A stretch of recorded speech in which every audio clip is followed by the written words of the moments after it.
Pihak pendakwaan menyatakan tindakan Datuk Seri Mohammad Najib Tun Razak menukar peguam baharu dalam rayuan akhir kes SRC International Sdn Bhd sebelum dijatuhkan hukuman sebagai sesuatu serba tidak kena. Timbalan Pendakwa Raya Datuk V. Sitambaram ketika berhujah mana mengatakan ini kerana Najib ibarat changing horses in midstream di tengah-tengah perjalanan rayuan akhirnya ketika di Mahkamah Persekutuan. Sitambaram berkata demikian pada prosiding permohonan semakan Najib terhadap keputusan Mahkamah Persekutuan yang mengekalkan sabitan dan hukuman penjara 12 tahun dan denda RM210 juta berhubung dana RM42 juta milik SRC International pada Ogos tahun lepas. Menjawab persoalan itu, Tan Sri Muhammad Syafiee Abdullah membidas pendakwaan dengan mengatakan tindakan menukar peguam adalah kali pertama dilakukan dalam kes Najib dan ia dilakukan dengan niat baik. Beliau berkata sebenarnya pertukaran peguam itu adalah disebabkan Mahkamah Tinggi Kuala Lumpur tidak membenarkan Queen's Counsel dari United Kingdom, Jonathan Laidlaw, untuk diterima masuk ke badan peguam dan mewakili Najib dalam rayuan akhirnya. Pada 25 Julai tahun lepas, Najib menamatkan perkhidmatan Muhammad Syafiee dan firma guamannya Tetuan Syafiee & Co. sebelum melantik firma guaman Tetuan Zaid Ibrahim Sufyan TH Liu & Partners bagi menggantikan firma terbabit. Tindakan Najib menukar barisan peguamnya dilakukan kurang 3 minggu dari tarikh pendengaran rayuan akhir yang bermula pada 15 Ogos tahun lepas.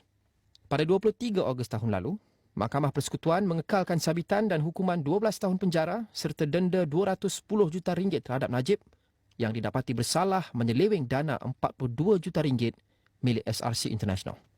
Panel 5 hakim dipengerusikan oleh Ketua Hakim Negara Tun Tengku Maimun Tuan Mat sebulat suara membuat keputusan itu selepas mendapati pembelaan Najib sememangnya tidak konsisten dan gagal menimbulkan keraguan munasabah.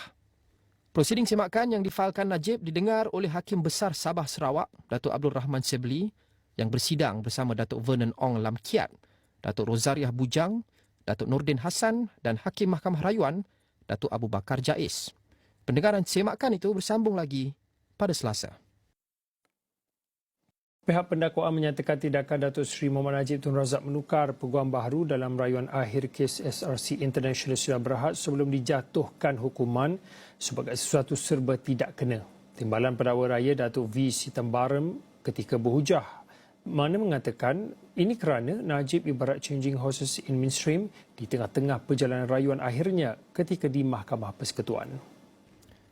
Sitambaram berkata demikian pada prosiding permohonan semakan Najib terhadap keputusan Mahkamah Persekutuan yang mengekalkan sabitan dan hukuman penjara 12 tahun dan denda RM210 juta berhubung dana RM42 juta milik SRC International pada Ogos tahun lepas. Menjawab persoalan itu, Tan Sri Muhammad Syafiee Abdullah membidas pendakwaan dengan mengatakan tindakan menukar peguam adalah kali pertama dilakukan dalam kes Najib dan ia dilakukan dengan niat baik.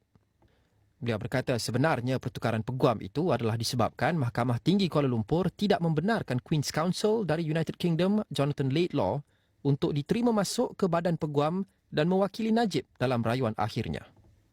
Pada 25 Julai tahun lepas, Najib menamatkan perkhidmatan Muhammad Syafiee dan firma guamannya Tetuan Syafiee & Co. sebelum melantik firma guaman Tetuan Zaid Ibrahim Sufyan TH Liu & Partners bagi menggantikan firma terbabit. Tindakan Najib menukar barisan peguamnya dilakukan kurang 3 minggu dari tarikh pendengaran rayuan akhir yang bermula pada 15 Ogos tahun lepas. Pada 23 Ogos tahun lalu, Mahkamah Persekutuan mengekalkan sabitan dan hukuman 12 tahun penjara serta denda RM210 juta terhadap Najib yang didapati bersalah menyeleweng dana RM42 juta milik SRC International. Panel 5 hakim dipengerusikan oleh Ketua Hakim Negara Tun Tengku Maimun Tuan Mat sebulat suara membuat keputusan itu selepas mendapati pembelaan Najib sememangnya tidak konsisten dan gagal menimbulkan keraguan munasabah.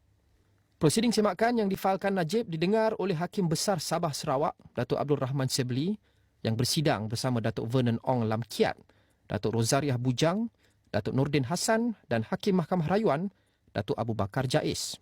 Pendengaran semakan itu bersambung lagi pada Selasa.